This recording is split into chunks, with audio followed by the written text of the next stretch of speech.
দুজন মিলে অর্ধেক অর্ধেক টাকা দিয়ে এক নামে কোরবানি করলে কি কোরবানি হবে? বোনা আয়েশা, কোনো অবস্থাতেই এভাবে কোরবানি হবে না।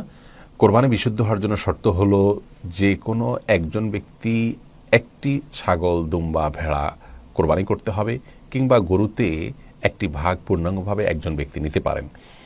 যদি দুজন মিলে গরুর একটা ভাগ নেন কিংবা একটা ছাগল দুজন মিলে দেন বা একাধিক ব্যক্তি মিলে দেন, তাহলে কোরবানি কারোরই বিশুদ্ধ হবে না, কারণ একটি ছাগল শুধু একজন ব্যক্তির পক্ষ থেকেই যথেষ্ট হবে।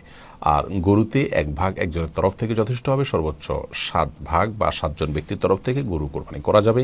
এটি নবী করিম সাল্লাল্লাহু আলাইহি সাল্লাম থেকে স্বীকৃত হাদিস দ্বারায়।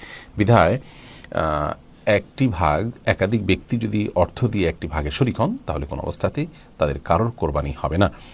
অনেক প্রবাসী ভাইরা কাজটি করেন, যে প্রবাসে থাকেন, কয়েকজন মিলে একটা রুমে থাকেন ব্যাচেলর, তারা কয়েকজন মিলে হয়তো ছাগল কিনেন। তো এরকম করলে তাদের কারোর কোরবানি হবে না। যদি কোনো একজন তাদের তরফ থেকে কোরবানি করেন এবং সবাই খান, সেটি ভিন্ন কথা। অথবা সবাই মিলে একজনকে টাকা ডোনেট করলেন যে তোমাকে আমরা হাদিয়া দিলাম, তুমি কোরবানি করো, তখন সে তার পক্ষ থেকে কোরবানি করলে তাহলে অন্তত একজনও কোরবানি হবে। সবার পক্ষ থেকে হওয়ার কোনো সুযোগ নেই।